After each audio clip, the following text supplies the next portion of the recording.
Hello everyone. My name is Elise. Welcome to my channel. I hope you're all doing so good today. We're gonna do the mid-year freakout tag, and I really like the questions in this tag, so I do it every year. They're kind of just superlatives essentially about your reading so far this year, and I feel like that allows me to talk about a few different books than I would from just my best books at the midway point. So I'm excited to get into some of those. I have my handy dandy laptop down here so I can remember what the questions are and what I've answered to them, but I will put all of the questions and my answers to my books below. If you don't know, I always put all of the books that I talk about in my videos in the description below. If you're wanting to find the name of the author or the translator or anything like that, I do put it down there. So we're gonna get into these questions, but I will say this year I forced myself to only give one answer to each question.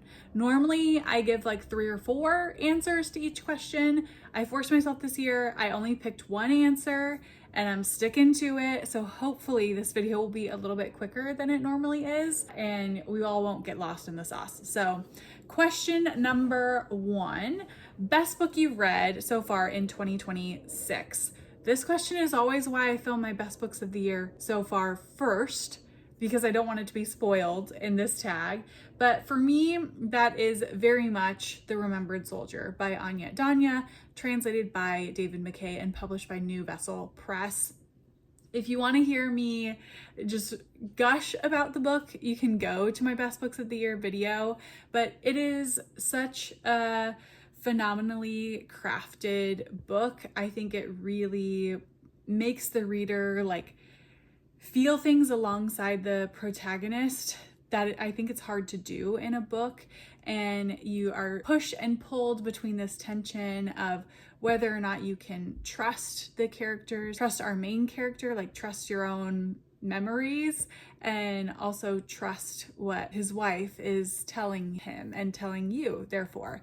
So it's just such a phenomenal book about marriage, about love, about trust, that is so human and so relatable, even though it's taking place in the First World War in Belgium. There's so much to relate to, I think, for everyone in this book. So highly recommend. It's fantastic. Please go read it. Go read it. You will thank me later. Second question is best sequel I've read so far in 2026. And I've actually read a few sequels. I think I've read maybe at least four books that would count for this. And I enjoyed all of them to a certain degree, but I do think the standout for me, and this isn't going to be a surprise, I think, for people, is Heart the Lover by Lily King. This is published by Grove. This is both a prequel and a sequel to Writers and Lovers. And this series just has my heart. It has my heart. The way that she talks about love, both romantic love and platonic love, really resonates with me. And I also think she does a really good job of capturing the messiness of relationships and how the messiness itself can sometimes be the beautiful, rich thing about relationships. And I love that. She's just so good. She's so talented. I loved what the last section of Heart the Lover added to Writers and Lovers. So definitely the best sequel to me. It was a 5-star book. The first book was also a 5-star book. Loved it. Question number 3, a new release you haven't read yet but want to. And this one was really easy for me. When I was thinking about books that got released in the first half of the year, which one stood out to me, it's definitely Dad Had a Bad Day. This is by Ashton Politanoff. Who publishes this? I can't remember off the top of my head. I'll put it down below. I own this book. I actually found it while I was traveling in DC. I went to a bookshop and they had a little small press section and they had this there, and I immediately picked it up because part of why I hadn't read it thus far is I can't get it from my library. Occasionally that happens with small press stuff. My library is normally very good, but this one they didn't have. The only way you could read it from the library is to read it like off of your phone, and I don't like doing that. So happy I found it and I could buy it. So this one is about a man who's sort of having a midlife crisis, and he decides that he wants to revive his tennis career. He had kind of a promising tennis career when he was younger. So he joins a club, is I think spending like well beyond his means. And you can see that his life outside of this like fixation around becoming a tennis player is starting to fall apart. And then the book takes kind of a shift when this childhood friend who became a professional tennis player, he kind of gets back in his life because he thinks that would help him, but then he goes missing. So there's also like this mystery of what happens to this ex-professional tennis player.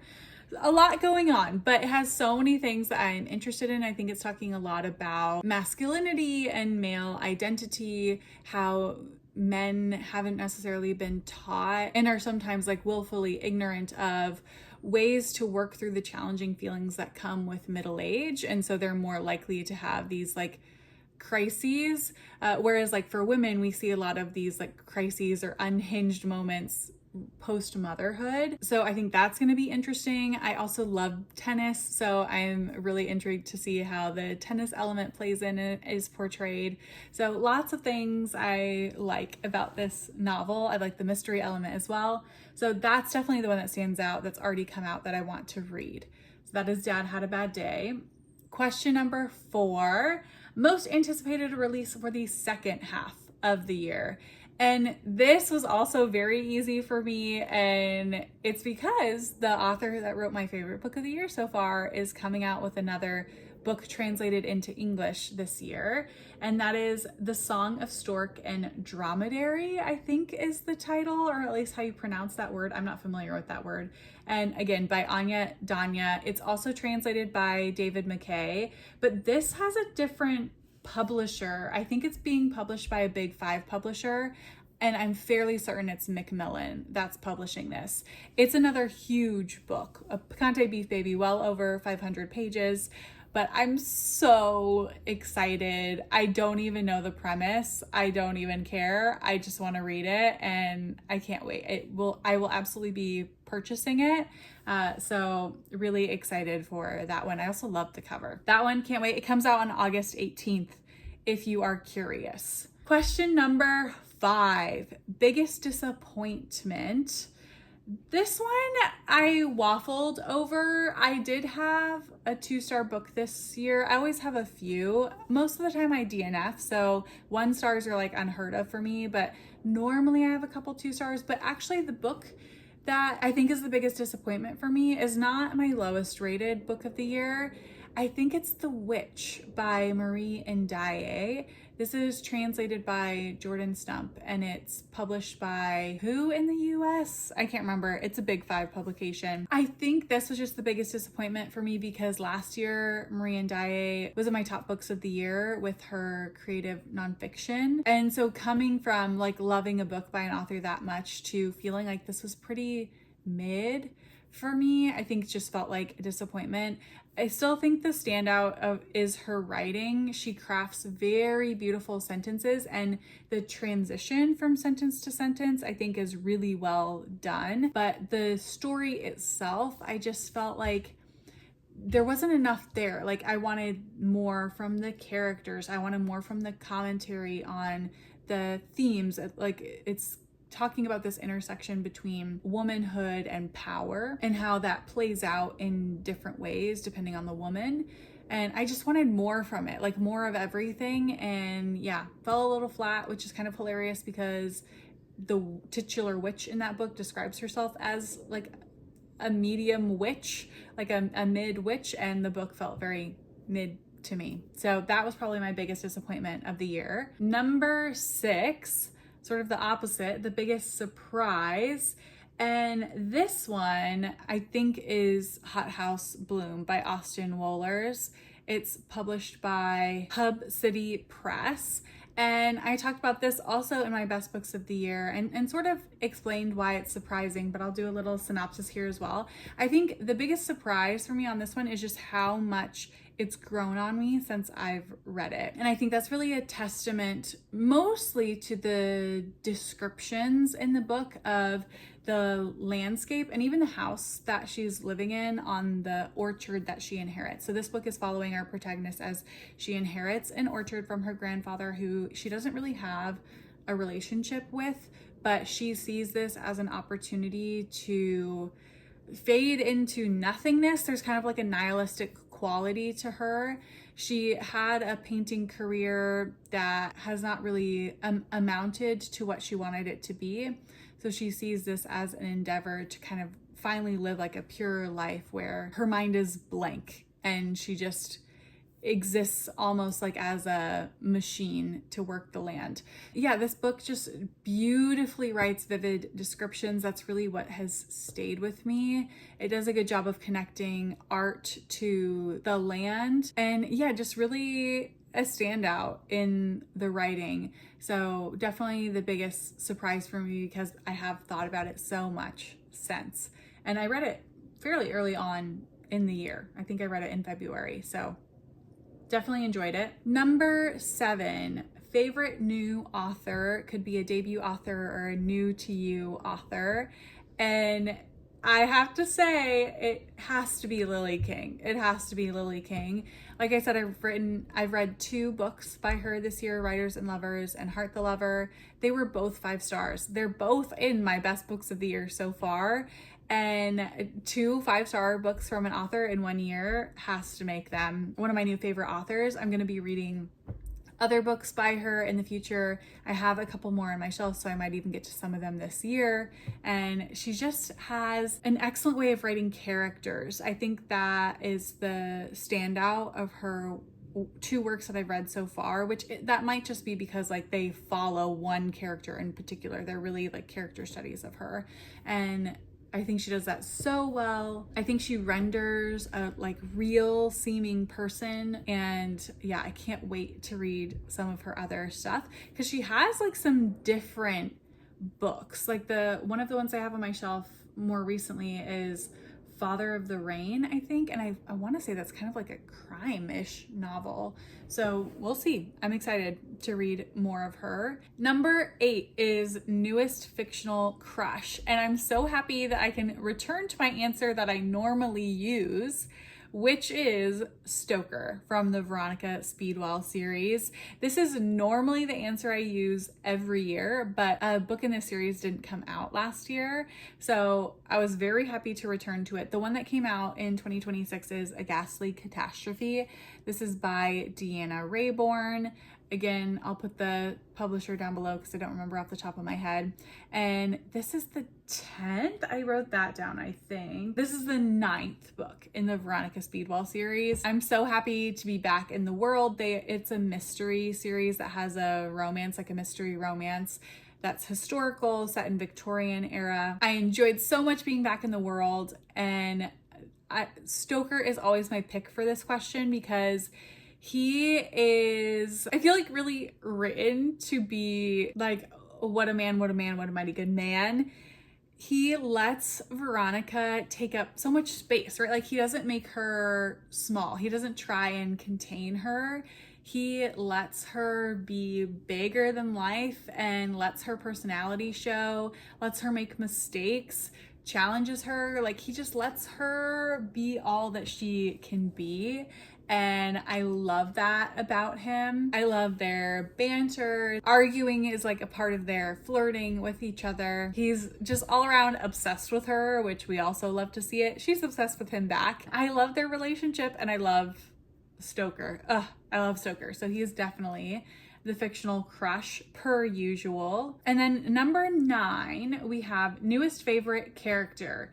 And I promise this is the last time I'm going to talk about these books, but it has to be Casey Peabody, who is the main character from Writers and Lovers and Heart the Lover. I'm so sorry. It's called the Casey Peabody series, so you really know it's character driven. Like, the series is named after her. I love her. I feel like I find characters every year that I just want to be inside their head and just want to observe their life, and Casey is definitely the one that I found so far this year that I just could read anything about her. Like, she's just such a fascinating mind to live in, mind and heart to live in. I could read 20 books about her. So I hope they keep coming because I will keep reading them. But she's, yeah, definitely my favorite character I've read so far this year. That's the last time I've talked about those books though, I swear.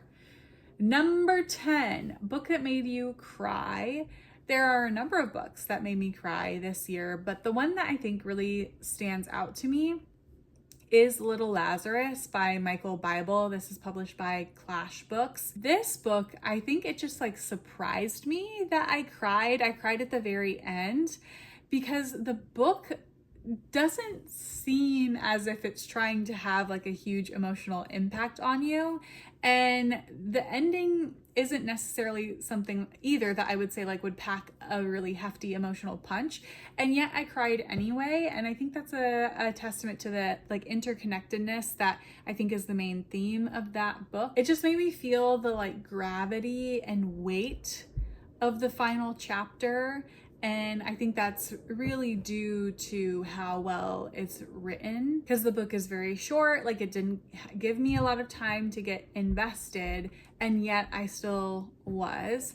So I cried at the end of that. It's kind of like a climate fiction novel. We get the perspective of two tortoises, Lazarus and Little Lazarus, plus a lot of other people that are involved in the two tortoises' lives. And it's really confronting about the way that humanity has impacted the earth and all the other things that live on the earth. And yeah, cried at the end. So that's the book that stands out that made me cry.